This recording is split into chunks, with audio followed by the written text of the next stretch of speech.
الرحيم. الحمد لله وكفى وسلام على عباده الذين اصطفى أما بعد. فأعوذ بالله من الشيطان الرجيم. بسم الله الرحمن الرحيم.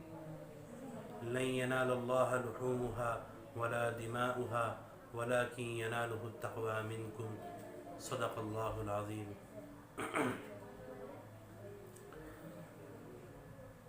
محترم سامعین کرام، ماشاءاللہ اللہ تبارک و تعالیٰ کا بڑا فضل ہے، اس کا کرم ہے کہ ہم تمام کو اللہ نے بقرعید کی اس موقع پر حیات رکھا کہ ہم لوگ اس فریضے کے اندر شریک ہو سکیں گے اور اس عشرے کی جو ذی الحجہ کا یہ عشرہ ہے اس کے عبادتوں میں، اس کے روزوں کے اندر اللہ تبارک و تعالیٰ کی عبادت کر کے ثواب حاصل کر سکیں گے۔ یہ اللہ کا بہت بڑا فضل ہے، اس کا احسان ہے ہم تمام کے اوپر۔ اور یہ اللہ تبارک و تعالیٰ کے چنندہ ایام ہیں پورے سال کے اندر جن میں اللہ کا قرب حاصل کرنے کے بہت سے ایسے موقع ملتے ہیں جن کو عام الفاظ میں کہیے جس طرح کہ ہمارے ہر لائن کے اندر اسکیم ملتی ہیں کوئی فائدہ حاصل کرنے کے، بس یہ کہ ہم ان کو فائدہ سمجھتے ہیں تو وہ ہمیں حاصل ہوئے ہیں، ہمیں خوشی ہوتی ہے۔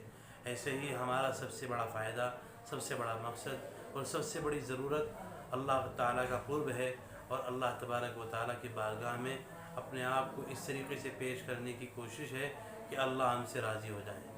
دنیا آخرت میں اللہ تعالیٰ ہم سے اپنا بہترائی کا کام لے لیں اور اللہ ہمیں برائی سے محفوظ فرما دیں۔ اور جیسے آپ یہ چینل ہے، اس سے آپ وابستہ ہوتے ہیں یا آپ کو ہونا چاہیے، جس کے ذریعے سے سب سے اہم بات یہ ہوتی ہے کہ موقع بموقع دین پر چلنے کا اور دین پر نہج نبوت کے ساتھ چلنے کا ہمیں امتیاز ملتا ہے، رہنمائی ملتی ہے۔ علماء بولیں گے، بولتے رہتے ہیں، انشاءاللہ آگے ہی بولیں گے، ہر موقع پر آپ کو معلوم ہوتا رہے گا ہمیں یہاں پر کیسے چلنا ہے، کس طریقے سے زندگی گزارنی ہے۔ مثلا اب لاک ڈاؤن ہے، کووڈ-19 کی ایک کنڈیشن ہے جو عالمی سطح پر ہے، اللہ تعالیٰ اس سے ہم سب کی حفاظت فرمائے، شرور و فتن سے اللہ تعالیٰ خیر کا معاملہ فرمائے اور پوری انسانیت کو اللہ تعالیٰ اس کے فتنے سے، اس کے عذاب سے محفوظ فرمائے۔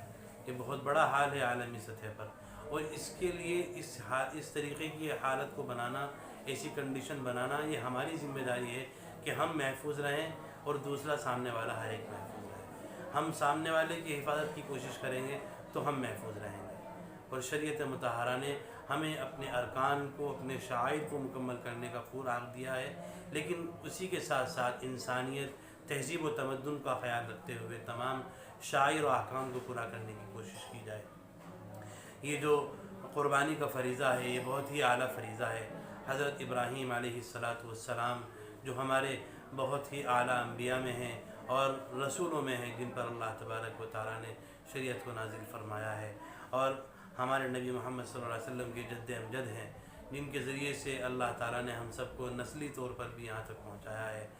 ہم ان کی اس سنت کو اللہ تعالیٰ نے بطور امت محمدیہ کی بھی ہم کو سونپا ہے کہ ہم ان کی سنت کو زندہ کریں، اور اس سنت کو زندہ کرنے کا مقصد اللہ تبارک و تعالیٰ کے تعلق سے صرف یہی ہے کہ اللہ تعالیٰ ہم سے ایک حکم کو پورا کرانا چاہتے ہیں۔ ایک حکم کو پورا کرنا بحیثیت حکم الہی کے یہ اصل ہے۔ ہم سے ہمارے والد کہیں کہ یہ کرنا ہے، اب وہ کام اصل نہیں ہے، والد کا حکم ہے، یہ اصل ہے۔ ایسے ہی اللہ تبارک و تعالیٰ نے ہمیں قربانی کا حکم دیا ہے کہ ہم اپنے جد امجد اور ہم سب کے آقا جناب رسول اللہ صلی اللہ علیہ وسلم کی جد امجد حضرت ابراہیم علیہ السلام کی سنت کو زندہ کریں گے اس طریقے پر کہ اللہ نے ہم کو حکم دیا ہے۔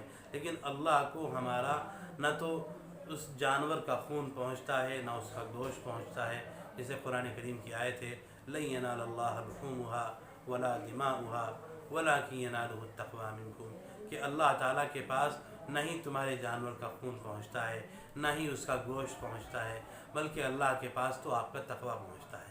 جس اخلاص سے، جس قربانی سے، جس اللہ تبارک و تعالیٰ کے حکم کو بجا لانے کی نیت سے اور حضرت ابراہیم علیہ السلام کی سنت کو پورا کرنے کی نیت سے ہم اس کو زندہ کریں گے، اللہ تبارک و تعالیٰ اس کو ایسے ہی قبول فرمائیں گے اور ایسے ہی اس کا دنیا آخرت میں اللہ اجر عطا فرمائیں گے۔ اور